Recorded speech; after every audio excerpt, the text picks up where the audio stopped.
Assalamualaikum warahmatullahi wabarakatuh. Kali ini kami dari kelompok 2 tugas aplikasi keselamatan transportasi akan mempresentasikan tentang hasil survei kami mengenai pedestrian di daerah Balai Pemuda. Berikut adalah anggota kelompok dari kelompok 2. Yang pertama ada Mufid Alfarihi dengan NPM 2011. Yang kedua ada Nita Jessica Panjaitan dengan NPM 2021. Yang ketiga ada Hidayatul Ulumiyah dengan NPM 2066. Yang keempat ada Niel Tamso Jusianturi dengan NPM 2074. Yang kelima Alfonsus Fung dengan NPM 2079. Yang keenam Yeskiel Rivaldo dengan NPM 2088. Yang ketujuh ada Mawinda Oktrivi dengan NPM 2094. Yang kedelapan ada Muhammad Miftakul dengan NPM 1912. Yang kesembilan ada Sufiatus Soleha dengan NPM 1973. Pada kesempatan kali ini kami akan membahas tentang lokasi yang kami pilih sebagai survei kami. Yang kedua ada kuesioner survei, lalu hasil survei hingga hasil pengolahan data. Untuk lokasi survei yang kelompok kami pilih yaitu berada di Balai Pemuda Surabaya. Survei dilakukan pada tanggal 27 Mei tahun 2023 di sore hari. Untuk judul dari kuesioner survei yang kelompok kami buat yaitu kuesioner survei kepuasan dan kepentingan pejalan kaki terhadap pedestrian di Balai Pemuda, yang berisi biodata pengguna jalan yaitu nama, jenis kelamin, umur, pekerjaan, serta seberapa sering pejalan kaki tersebut, pengguna pedestrian tersebut menggunakan fasilitas di sana. Untuk keterangan cara pengisiannya yaitu pejalan kaki diminta mengisi tingkat kepentingan dan tingkat kepuasan terhadap fasilitas pejalan kaki di Balai Pemuda. Tingkat kepentingan adalah tanggapan mengenai seberapa penting fasilitas yang ditanyakan, sedangkan tingkat kepuasan adalah tanggapan mengenai seberapa memuaskan fasilitas yang ada di Balai Pemuda saat ini. Selanjutnya yaitu untuk hasil survei. Untuk jenis kelamin, untuk yang laki-lakinya 56%, untuk yang perempuannya 41%. Yang kedua yaitu pekerjaan penggunaan fasilitas. Untuk pelajar atau mahasiswa didapatkan 42%, untuk PNS didapatkan 7%, untuk pegawai swasta didapatkan 20%, untuk wira swasta didapatkan 8%, untuk BUMN didapatkan 10%, dan pekerjaan lainnya 13%. Yang ketiga yaitu usia pengguna fasilitas. Yang kurang dari 18 tahun didapatkan 12%, yang 18-22 tahun didapatkan 30%, yang 23-35 tahun didapatkan 25%, yang 36-50 tahun didapatkan 15%, dan yang lebih dari 50 tahun didapatkan 10%. Untuk pengguna fasilitas jalan kaki, untuk yang lebih dari 5 kali didapatkan 60%, dan 1-5 kali didapatkan 40%. Berikut adalah rekapitulasi hasil dari jawaban responden pada penelitian. Untuk yang garis atas ini merupakan jumlah pertanyaan atau variabel yang ada pada penelitian ini. Kemudian untuk kolom yang ke bawah merupakan jumlah responden yang menjawab pada kuesioner. Untuk skala Likert yang digunakan pada penelitian ini yaitu skala Likert 1-5. Uji validitas dilakukan dengan tujuan sebagai petunjuk tentang sejauh mana suatu alat ukur dapat mengukur apa yang diukur. Rumus yang digunakan dalam uji validitas ini adalah teknik korelasi produk momen sebagai input. RxY sama dengan N dikalikan sigma XY dikurangi sigma X kali sigma Y dibagi akar N kali sigma X kuadrat minus sigma X kuadrat dikalikan N kali sigma Y kuadrat minus sigma Y kuadrat. Dengan keterangan RxY adalah koefisien korelasi, X adalah skor pertanyaan tiap nomor, Y adalah jumlah skor total pertanyaan, dan N adalah jumlah responden. Untuk uji reliabilitas adalah suatu indeks yang menunjukkan sejauh mana suatu alat pengukur dapat dipercaya atau dapat diandalkan.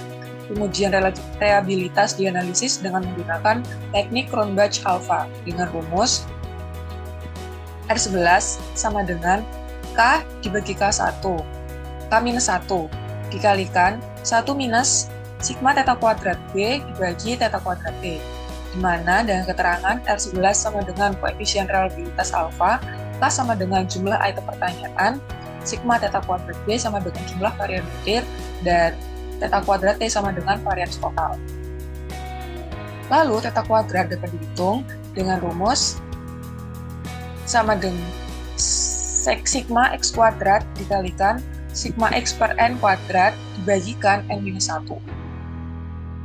Berikut ditampilkan hasil dari perhitungan uji validitas dan reliabilitas yang telah kita lakukan. Selanjutnya adalah cek tabel R. Jadi kami membagikan 40 kuesioner kepada orang secara random, di mana untuk tabel R itu sendiri kita bisa mendapatkan LDF dari N dan 2, di mana N adalah jumlah kuesioner yang kita bagikan, yaitu sebanyak 40 dan dikurangi 2 yaitu 38, dengan nilai tingkat signifikansi untuk uji satu arah 0,05 dan tingkat signifikansi untuk uji dua arah 0,1 yaitu di angka 0,2638. Dan untuk tabel yang sebelah kanan adalah tabel hasil perhitungan dari hasil kuesioner yang telah kita dapatkan. Karena RXY lebih besar daripada R tabel, pernyataan tersebut dapat dikatakan. Kemudian yang berikutnya adalah uji reliabilitas.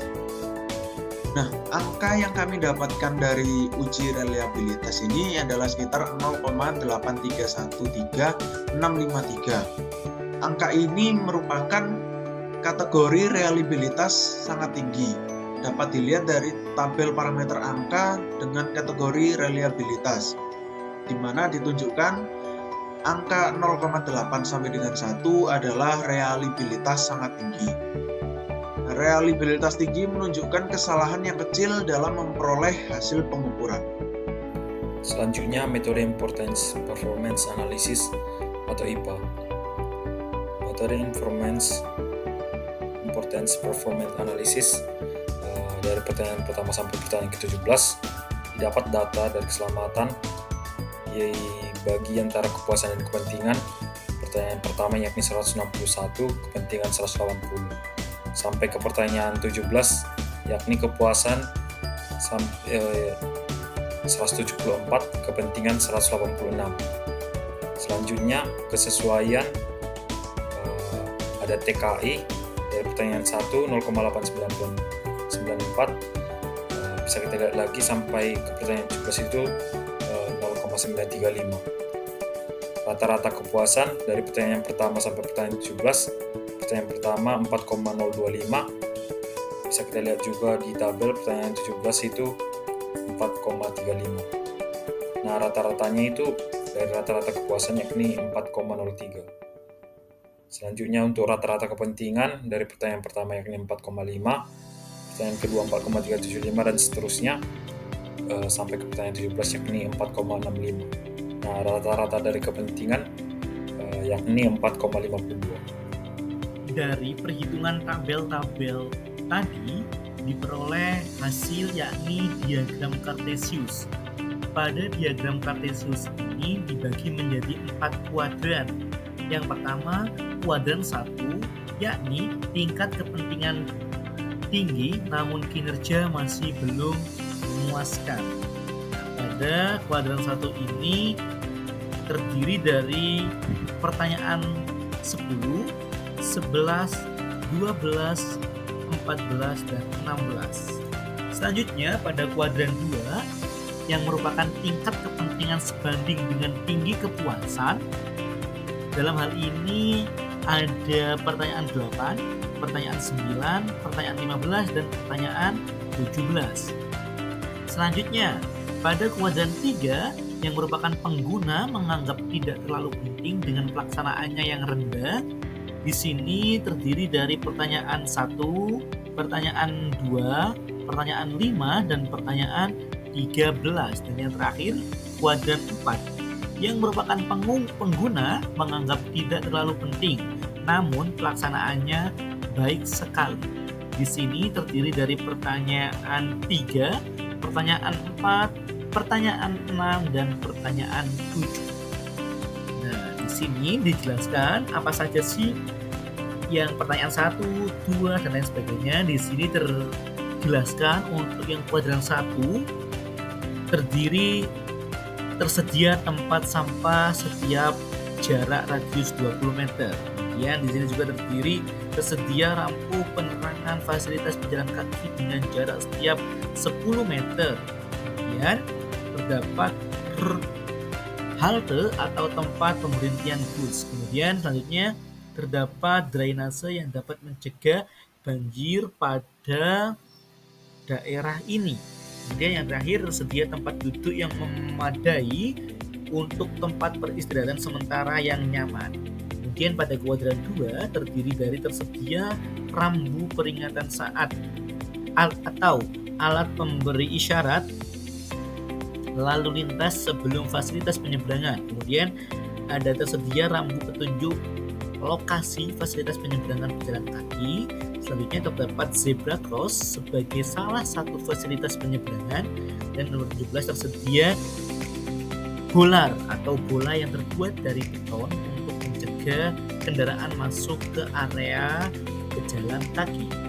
Pada kuadran 3 tersedia perlandaian untuk akses keluar masuknya kendaraan. Kemudian tersedianya ubin pemandu atau pengarah yang diletakkan di sepanjang pedestrian.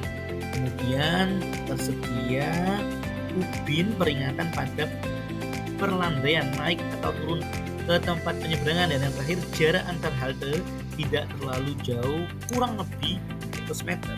Dan pada kuadran 4 ini, yang pertama tersedia jalur pejalan kaki pada trotoar dengan lebar kurang lebih 2 meter. Kemudian tersedia jalur fasilitas di trotoar untuk tanaman. Nomor 3, tersedianya curb. Kemudian nomor 7, tersedianya rambu peringatan banyak lalu lintas pejalan kaki, penggunaan fasilitas penyeberangan. Dari keempat kuadran ini ada beberapa yang saya ingin komentari, di mana seharusnya pada realitanya curb itu tidak masuk ke kuadran 4, melainkan masuk ke kuadran 1 karena pada fasilitas curb ini tingkat kepentingannya sangat tinggi, karena fungsi dari curb itu sendiri adalah untuk mencegah semisal adanya kecelakaan motor atau kendaraan, sehingga apabila nanti menabrak ke curb akan mirrorkan atau akan dilindungi oleh curb itu sendiri, sehingga kendaraan yang menabrak itu tadi tidak sampai ke area pedestrian, sehingga orang-orang yang ada pedestrian bisa aman. Nah, menurut saya tersedianya curb ini patut untuk secara realita patut untuk dimasukkan ke kuadran 1. Nah, mungkin saja kenapa kok curb ini masuk ke kuadran 4, karena kami melakukan survei ini kepada orang-orang awam, yang mana orang awam ini tidak tahu apa itu curb dan apa itu fungsinya. Nah, kita sebagai civil engineering harusnya memberikan sosialisasi, memberikan penjelasan kepada orang-orang awam itu tadi pentingnya atau fungsi dari curb itu sendiri. Selanjutnya kesimpulan, 47,05% fasilitas jalur pedestrian dinilai responden memenuhi standar, yaitu rambu isyarat penyeberangan, rambu penunjuk lokasi penyeberangan, zebra cross, bolar, lebar trotoar, ketersediaan tanaman, curb, dan rambu penunjuk banyak pejalan kaki. Sedangkan 52,95% fasilitas jalur pedestrian dinilai responden tidak memenuhi kriteria, yaitu ketersediaan tempat sampah, lampu penerangan, halte, drainase, tempat duduk, pelandaian, dan jarak halte. Selanjutnya, pedestrian menilai 52,90% fasilitas jalur pedestrian kawasan Balai Pemuda memuaskan, sedangkan 47,05% dinilai cukup memuaskan.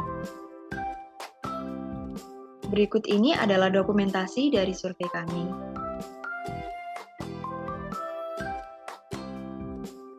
Sekian dari kami. Mohon maaf apabila ada kesalahan. Terima kasih. Wassalamualaikum warahmatullahi wabarakatuh.